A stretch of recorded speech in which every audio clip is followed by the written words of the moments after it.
精神分析，英文係 psychoanalysis。最初由奧地利醫生釋文弗洛伊德喺20世紀初提出，係一套結合咗人格理論、心理、病理學同治療技術嘅綜合框架。精神分析主張人類心理活動入面有大量嘅無意識過程，早年童年經驗同佢嘅關係會被人內化，持續影響一個人嘅心理結構，並透過防衛機制、症狀同人際互動模式表現出嚟。弗洛伊德提出嘅革命性理論觀點同埋佢對既有觀點提出嘅挑戰，改變咗理論家對心智嘅理解，亦影響咗心理學家治療病人嘅方式。雖然而家精神分析學喺市場上逐漸式微，但弗洛伊德對塑造人類心智嘅理論以及對行為原因嘅解釋，佢嘅影響力絕對唔可以低估或者忽視。例如有好多人識嘅本我、自我同超我呢個人格結構。喺精神分析學入面，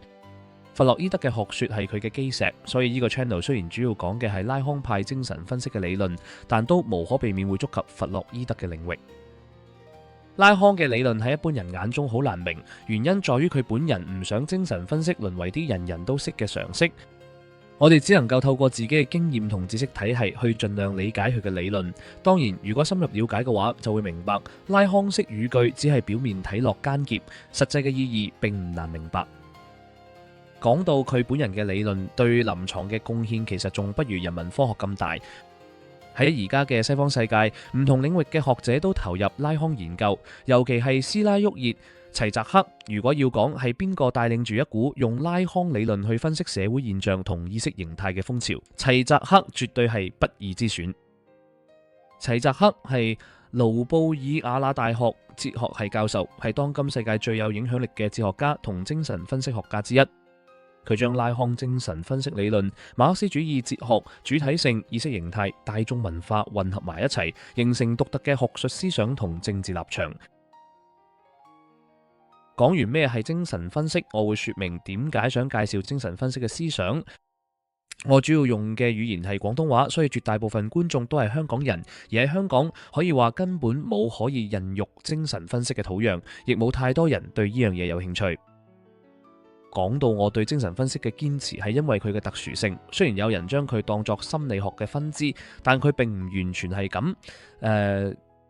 對於我嚟講，佢唔係心理學，亦唔係哲學。精神分析就係精神分析，佢係一個多學科混合嘅嘢。我哋學習精神分析嘅時候，並唔需要好多哲學底子，只要保持對佢嘅熱愛就夠了。我希望嗰啲被功利主義同社會潛規則束縛嘅人，能夠透過了解精神分析嚟了解自己。而有神經症嘅人都能享受到精神分析帶嚟嘅獨特體驗，因為喺呢度冇正常同唔正常嘅區分。喺精神分析睇嚟，任何一個主體嘅身上都會有情感上嘅唔協調，只係或多或少嘅分別。當然，我哋都唔好妄想精神分析可以治癒自己嘅創傷或者症狀。因為佢一開始就唔係為咗呢個目的而創立，佢教導我哋嘅係唔需要逃避自己嘅症狀，而係直視佢。我對自己嘅定位唔係一個權威者，好似嗰啲有名牌大學學歷、資歷深厚嘅人咁。有時啲人一見到呢啲標籤就會不由自主咁信任佢哋。我只係一個對精神分析抱有熱愛嘅人，一個普通嘅大學生，而且精神分析本身就係反權威嘅嘢。呢啲符號喺佢眼中並唔算啲乜。